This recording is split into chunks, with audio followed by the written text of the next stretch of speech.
এতদিন আমি তোমাদেরকে বলে আসছি যার সাথে তোমার সম্পর্কটি ঠিকঠাক নেই তুমি তাকে কিভাবে ইমপ্রেস করবে। কিন্তু যদি এমন হয় যে তার সঙ্গে তোমার রিলেশন একেবারেই ঠিকঠাক আছে, তাহলে তুমি তাকে কি করে ইমপ্রেস করবে। আজকের ভিডিওটি সেটা নিয়ে। তুমি হয়তো ভাবছো যে তার সঙ্গে তো আমার সম্পর্কটি একেবারে ঠিকঠাক রয়েছে, তাহলে কেন আমি তাকে ইমপ্রেস করব। হ্যাঁ, তার সাথে তোমার সম্পর্কটি ঠিকঠাক রয়েছে, তারপরেও তুমি তাকে ইমপ্রেস করবে, কারণ তোমাদের সম্পর্কটি যেন আরও মধুময়, আরও মজবুত, আরও অনেক বেশি নির্ভরশীল হয়ে গড়ে ওঠে। হ্যাঁ, আজকে আমি তোমাকে এমন কতগুলো টিপস দেব যাতে তোমার ভালোবাসার মানুষটি তোমাকে আগের চেয়েও আরও অনেক বেশি করে ভালোবাসবে। তোমাদের সম্পর্কটি এত বেশি মজবুত হবে, এত বেশি নির্ভরশীল, নির্ভরযোগ্য একটি রিলেশন হবে যে তোমাদের এই সম্পর্কটি কখনো কোনো দিন কেউ চেষ্টা করেও ভেঙে দিতে পারবে না। নমস্কার, আমি দীপান্বিতা রায়, আমি একজন রিলেশনশিপ কনসালট্যান্ট।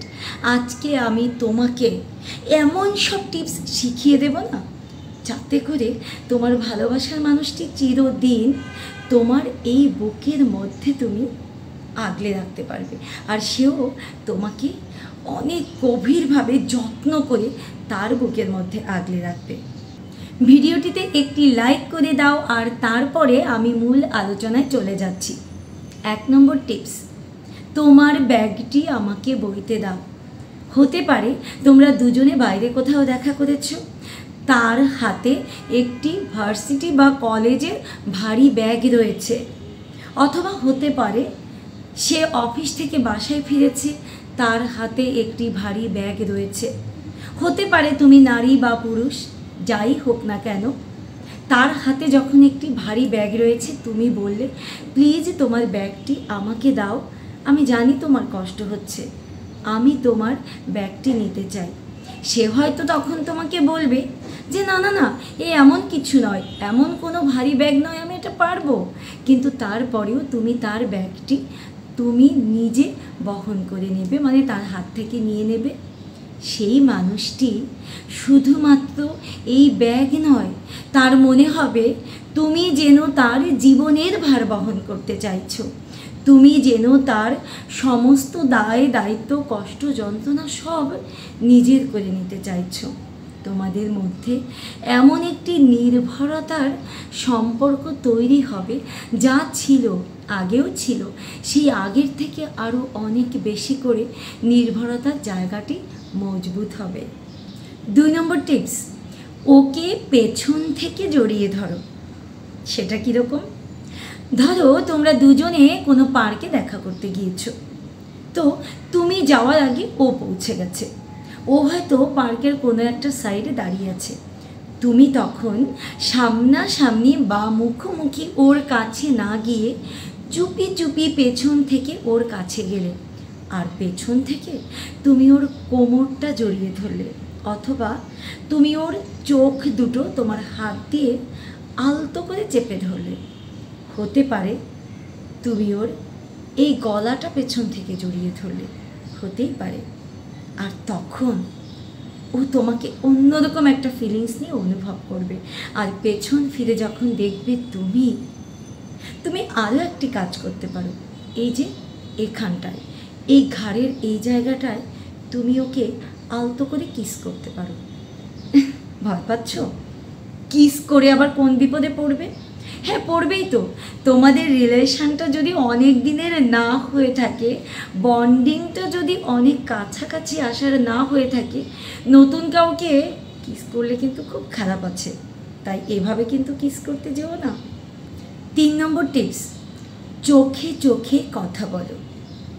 ধরো তোমরা দুজনে কোনো অনুষ্ঠানে গিয়েছো বা কোনো বিয়ে বাড়িতে গিয়েছো, সেখানে তোমরা দুজনেই খুব ব্যস্ত, বিভিন্ন মানুষের সঙ্গে কথা বলছো, ও হয়তো কারোর সঙ্গে কথা বলছে, তুমি কারোর সঙ্গে কথা বলছো। এই যে দুজনের ব্যস্ততার ফাঁকে হঠাৎ করে তুমি ওর দিকে খুব রোমান্টিক আবেগের চোখে তাকালে, তুমি দূর থেকে এমনভাবে ওকে দেখছো যেন তোমার চোখ দিয়ে ওকে প্রাণ ভরে অনুভব করছো। যখন ওই মানুষটি দেখে ফেলবে যে তুমি ওকে এভাবে দেখছো, ওর চোখে যখন তোমার চোখ পড়ে যাবে, ও কিন্তু তোমার দিকে সেই রকম রোমান্টিকতা দিয়ে তাকাবে। আর দুজনের চোখ যখন একাত্ম হয়ে মিলিত হবে, দুজনের চাওয়া, দুজনের তাকানোর বিনিময়ের মধ্যে দিয়ে গভীর একটি ভালোবাসা, গভীর একটি প্রেম, গভীর একটি আবেগীয় রোমান্টিক অনুভূতি পরস্পরের মধ্যে একজনের হৃদয় থেকে অন্যজনের হৃদয়ে আদান প্রদান হবে। আর এই চোখের চাওয়ার মধ্যে দিয়ে হৃদয়ের লেনাদেনাটা অনেক গভীরে পৌঁছে যাবে। 4 নম্বর টিপস, ওকে গুরুত্ব দিয়ে তুলে ধরো। যখন তুমি ওকে কারো সামনে উপস্থাপন করবে, তুমি তখন ওকে অনেক গুরুত্ব দিয়ে কথা বলবে। ধরো তোমার গার্লফ্রেন্ডের নাম তিশা। তুমি যখন তিশাকে তোমার বন্ধু সোহাগের সাথে পরিচয় করিয়ে দিচ্ছ, তখন তুমি সোহাগকে বলবে, সোহাগ, দিস ইজ তিশা। তিশা আমার জীবনে এমন একটি মানুষ, যে মানুষটি আমার জীবনে না এলে আমি বুঝতেই পারতাম না জীবনটা এত সুন্দর। ওর বিশ্বাস, ওর ভালোবাসা, ওর ভরসা আমার জীবনে এমন একটি জায়গা তৈরি করে নিয়েছে, আমার মনে হয় ও ছাড়া যেন আমার পৃথিবীটা একেবারেই মিথ্যে। ও আমাকে যতটা বোঝে, ও আমাকে যতটা ভালোবাসে, তেমন করে আর কেউ কোনো দিন আমাকে বোঝেনি, কোনো দিন আমাকে এত গভীরভাবে কেউ ভালোবাসেনি। আর আমি জানি, বিশ্বাস করি, ওর মতো অন্য কেউ কোনো দিন আমার জীবনে আসতে পারতো না, আসবে না।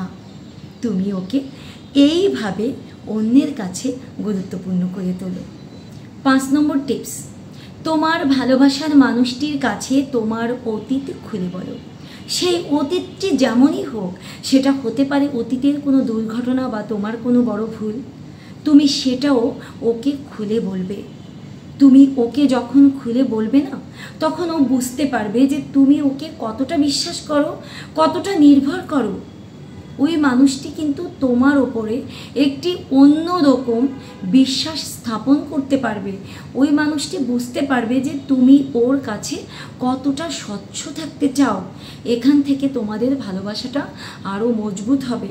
কিন্তু যদি এমন হয় যে তুমি তোমার অতীতের কোনো গোপন ঘটনা লুকিয়েছো, যেটা সে অন্য কারো মুখে শুনেছে বা অন্য কোনোভাবে শুনেছে, জেনেছে, তখন ও চরমভাবে ভেঙে পড়বে। ও তোমাকে আর কোনো দিনও না 100% বিশ্বাসই করতে পারবে না। কারণ ওর মনে হবে যে তুমি এই অতীতটা লুকিয়েছো, না জানি তুমি আরও কত কত বড় কিছু লুকিয়েছো, যা তুমি করোনি সেটাও ও সন্দেহ করতে শুরু করবে। আর তুমি বলে দিলে সে হয়তো প্রথমে একটু মানতে পারবে না, বা তার হয়তো মানতে প্রথম দিকে একটু কষ্ট হবে, কিন্তু সে তোমাকে যেহেতু ভালোবাসে আর তুমি তাকে বিশ্বাসের জায়গা থেকে বলেছ, সে কিন্তু আস্তে আস্তে এটাকে মেনে নেবে। আর যখন মেনে নেবে, তোমার প্রতি তার যে গভীর একটা বিশ্বাস তৈরি হয়ে গেল, সেই বিশ্বাসটি কোনো দিনও আর ভাঙবে না, কেউ ভাঙতে পারবে না। 5টা পয়েন্ট গেল। এবারে তোমাদের জন্য বোনাস পয়েন্ট। তুমি তাকে আই লাভ ইউ বলো। মাঝে মাঝে তুমি তাকে বলো তোমাকে ভালোবাসি। এই দুটো শব্দ, মাত্র দুটো শব্দ, তোমাকে ভালোবাসি, এই দুটো শব্দের যে কত জোর তুমি কল্পনাও করতে পারবে না। একটি ঘরের দেয়াল যেমন পুরনো হয়ে গেলে তাকে রং করতে হয়, নয়তো তার সৌন্দর্য নষ্ট হয়, দেয়ালটি খসে খসে পড়ে, ঠিক তেমনি তোমাদের সম্পর্কটি যদি পুরনো হয়ে যায়, তারপরেও তুমি যখন তাকে বলবে ভালোবাসি, সেটা আবার না একেবারে নতুন হয়ে উঠবে। তাই তোমার ভালোবাসার মানুষটিকে বারবার এই শব্দটি বলো, ভালোবাসি।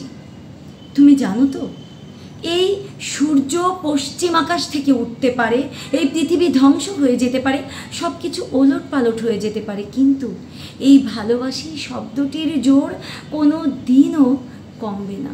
এই ভালোবাসি শব্দটির জোর কোনো দিন ফুরাবে না। এই একটি শব্দ দিয়ে প্রচণ্ড ভুল বোঝাবুঝির সম্পর্ক, ঝগড়া হওয়ার পরের সম্পর্ক, এমনকি ভাঙতে বসা সম্পর্ক জোড়া দেওয়া সম্ভব। তাই বুঝতে পারছো তো, তোমার প্রিয় মানুষটাকে বারবার মাঝে মাঝে আই লাভ ইউ বলো। আজকে আমি তোমাদেরকে যে 6টি টিপস দিলাম, এই টিপসগুলো তুমি তোমার ভালোবাসার মানুষের সাথে প্রয়োগ করো, দেখো তার সঙ্গে তোমার ভালোবাসার সম্পর্কটি আরও কত মধুর, কত মজবুত, কতটা বিশ্বাসের তৈরি হবে, তুমি জাস্ট ভাবতেও পারছো না। আর শোনো, চ্যানেলটি যদি সাবস্ক্রাইব না করে থাকো তাহলে এক্ষুনি চ্যানেলটি সাবস্ক্রাইব করে বেল বাটনে অল ক্লিক করে দাও। আর ভিডিওটিতে কিন্তু কমেন্ট করতে ভুলবে না, কেমন লাগলো জানাতে হবে তো। আর তা না হলে আমি নতুন নতুন ভিডিও বানানোর অনুপ্রেরণা পাবো কী করে বলো তো। তো তুমি ভালো থেকো, ভালো রেখো তোমার ভালোবাসার মানুষটিকে, সেই প্রত্যাশায় আজকের মতো বিদায় নিচ্ছি।